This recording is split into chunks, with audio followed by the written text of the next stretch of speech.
aku menghilang. Nah, siapa itu? Aku menghilang.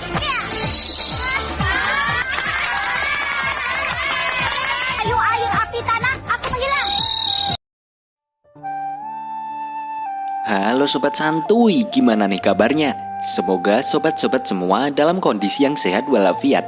Dan Mimin doakan semoga rezekinya diperlancar. Oke sob, untuk menemani kegabutan kalian nih, kali ini Mimin akan melanjutkan review film Kerasakti. Video ini adalah part 3 ya sob. Bagi yang pengen tahu cerita sebelumnya bisa dicek di link yang ada pada deskripsi. Nah, biar gak penasaran gimana kelanjutannya, tanpa berlama-lama sebelum nonton, cari posisi paling enak, siapkan cemilan, longgarkan celana dalam, dan langsung saja gas oi!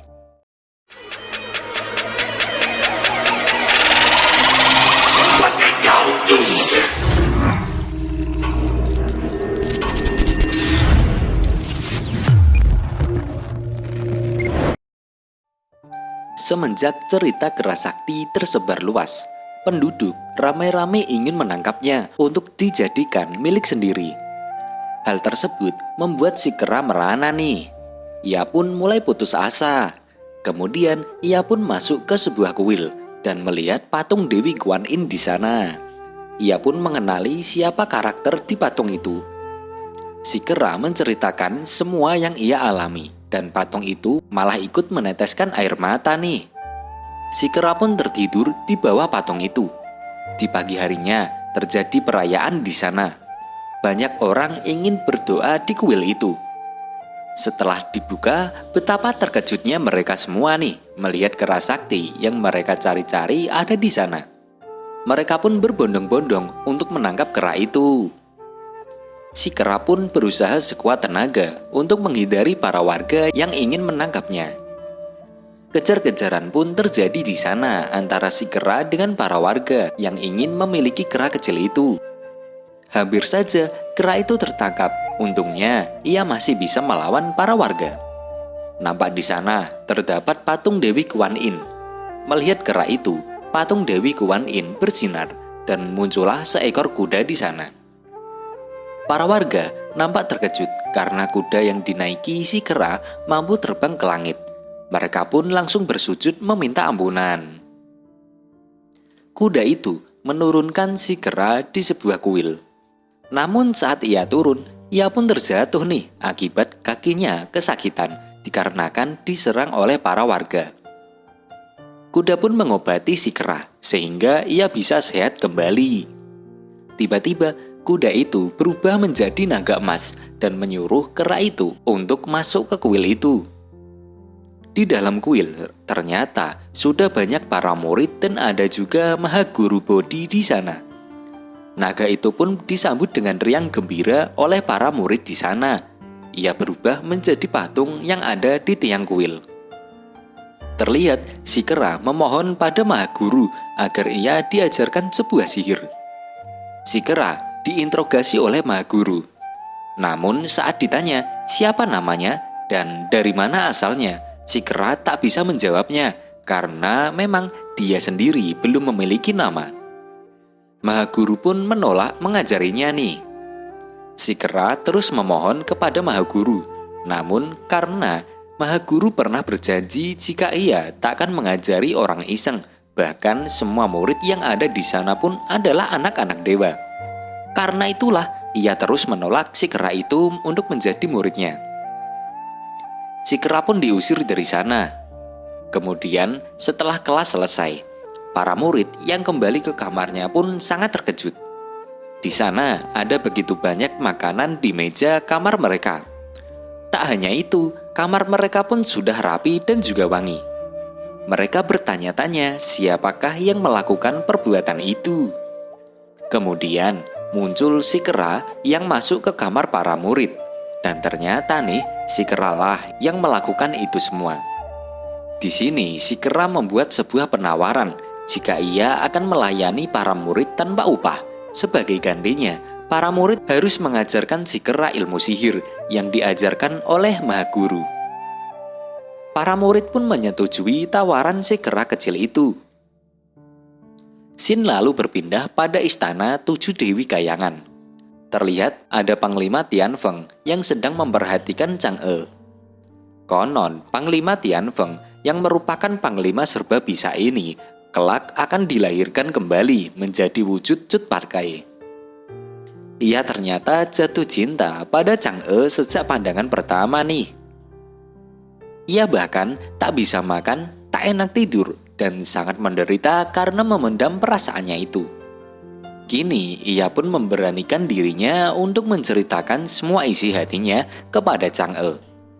Namun Chang'e malah seakan risih dibuatnya. Tak habis akal, Panglima Tianfeng diam-diam menyelinap ke dalam istana, dan ia melihat sebuah roda waktu yang sangat besar. Ia memutuskan untuk memutar balik waktu agar bisa mendahului Wukang dalam menyelamatkan Chang'e saat pertama kali Chang'e datang ke istana. Ia pun melancarkan aksinya nih. Tak berselang lama, ia masuk ke roda waktu dan kembali lagi di hari di mana ia pertama kali bertemu dengan Chang'e. Dan di sana Chang'e datang. Lagi-lagi, Wukang menjadi orang pertama yang menyelamatkan Chang'e. Panglima Tianfeng pun sangat penasaran dan ia mulai mencobanya lagi. Panglima kembali lagi memutar roda waktunya dan berharap dialah orang pertama yang bisa menyelamatkan Chang'e. Dan ketika Chang'e datang, hampir saja ia bisa menyelamatkannya. Namun lagi-lagi Wukanglah orang pertama yang bisa menyelamatkan Chang'e. Ia semakin dibuat kesal dan kembali lagi untuk memutar roda waktu. Kini ia pun melakukan persiapan agar bisa mendahului Wukang dalam menyelamatkan Chang'e. Panglima Tianfeng lalu memukul orang-orang yang menghalanginya, termasuk kedua dewa yang ingin memberikannya hadiah. Dan di saat Chang'e datang, akhirnya ia pun bisa menyelamatkan Chang'e mendahului Wukang. Namun seketika Mahadewi datang dan menanyakan mengapa Panglima Tianfeng memukul kedua dewa itu. Nasib sial Panglima Tianfeng karena ulahnya itu, Mahadewi pun memukulnya dengan 400 kali pukulan. Sedangkan Chang'e, meskipun diselamatkan oleh Panglima Tianfeng, ia malah merasa Panglima Tianfeng sangat aneh orangnya, sehingga tetap saja membencinya. Sebaliknya, semakin mencintai Wukang. Ya, namanya juga takdir ya sob. Apalagi kalau bicara tentang cinta. Ya, kalau sudah takdir, pasti akan bertemu. Setelah menderita karena hukuman itu, Panglima Tianfeng bersumpah untuk melupakan Chang'e. Ia tak mengira bahwa perbuatannya itu membuatnya kelak terlahir sebagai Cut Patkai. Sin kembali ke kera kecil yang sedang sabarnya melayani permintaan dari para murid itu. Semua murid nampak merebutkan pelayanan dari si kera. Kemudian datang si kerbau. Ia ingin mengajari kera ilmu menghilang, dikarenakan beberapa hari ini ia selalu dilayani. Sebagai wujud terima kasih, ia akan mengajari ilmu sihir kepada si kera. Lalu datanglah Putri Kipas yang mengejek si kerbau karena kemampuannya itu yang tak sempurna, malah mau mengajari si kera. Si kerbau pun ingin membuktikan jika ilmunya sudah mengalami kemajuan, apalagi ia berlatih setiap malam. Ia pun lalu membuktikannya. Namun benar saja, ketika ia mempraktekannya, si kerbau memang bisa menghilang. Tapi ya hanya tangannya saja nih yang menghilang. Kalau tidak, ya kakinya saja. Semua pun menertawainya termasuk kera kecil. Si kera pun mencoba ilmu yang diajari oleh si kerbau itu.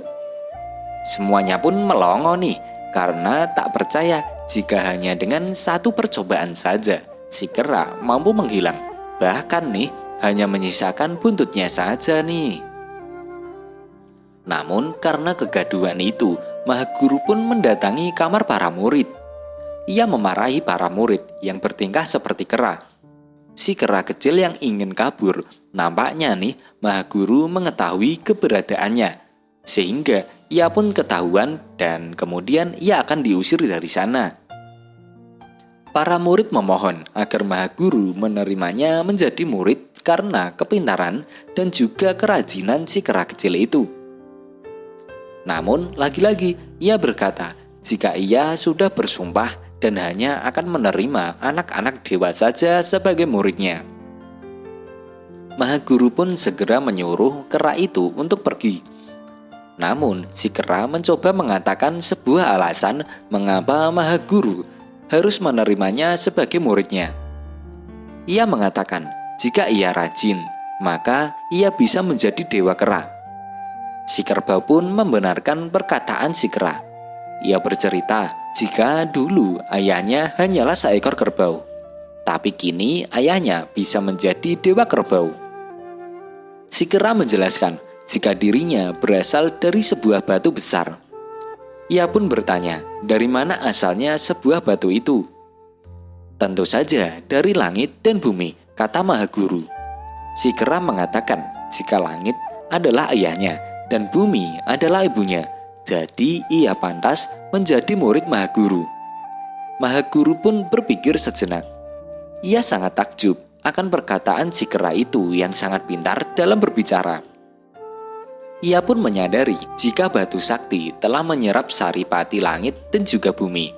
Janin kera pun terbentuk untuk memenuhi takdir ilahi. Karena hal itu, Mahaguru pun menerima kera itu sebagai muridnya. Karena ia sudah menjadi murid Mahaguru, maka Mahaguru akan memberinya sebuah nama. Karena ia adalah kera, maka marganya adalah Sun.